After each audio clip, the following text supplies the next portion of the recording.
हरतालिका म्हटलं म्हणजे महिलांचा आवडता सण। या दिवशी नवीन वस्त्र अंगावर परिधान करून अलंकाराने सजून आयुष्याची नवीन उमेद घेऊन चालतात। तसेच कॉलनीतील महिला एकत्र येऊन पूजन करतात। पण चाळीसगाव तालुक्यातील अलवाडी येथे आध्यात्मिक व जिव्हाळ्याच्या व्रताची विकासाचे मंदिर असलेल्या ग्रामपंचायतीत आगळी वेगळी हरतालिका पूजन करण्यात आले। त्यात वाळूची पिंड न बनवता शंकराचे प्रतीक म्हणून कण्हेर वृक्ष, पार्वतीचे प्रतीक म्हणून बेलाचे वृक्ष, तसेच फळांचा राजा आंब्याचे वृक्ष या सर्व वृक्षांना पिंडेचा आकार देऊन मांडणी करण्यात आली व पूर्वापार चालत असलेल्या परंपरेत आधुनिकतेची जोड देऊन जीवन जगण्यास देवांच्या आशीर्वादासोबत सजीव वृक्षांची नितांत गरज आहे। वृक्ष जगले तर मानव जगणार याचे महत्त्व पटवून उपस्थित महिलांना सांगितले।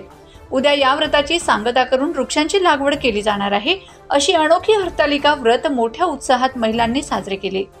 यावेळी मनीषा पाटील, मीनाबाई पाटील, रेखा पाटील, भारती पाटील गावातील महिला मोठ्या संख्येने उपस्थित होत्या व मिशन 500 कोटी लिटर जलसाठाचे 5 पाटील, प्राध्यापक RM पाटील सर, प्राध्यापक किरण पाटील सर यांनी आकार फाउंडेशन मार्फत यांनी ग्रामपंचायतीला आंब्याची वृक्ष उपलब्ध करून दिलीत। आंब्यामुळे महिलांना अर्थार्जनाचे साधन नक्कीच होणार आहे। तसेच आगळी वेगळी हरतालिका साजरी केल्याचे सर्व स्तरावरून या महिलांचे कौतुक केले जात आहे। इंडिया स्टिंग न्यूज आनंद गांगुडे, चाळीसगाव।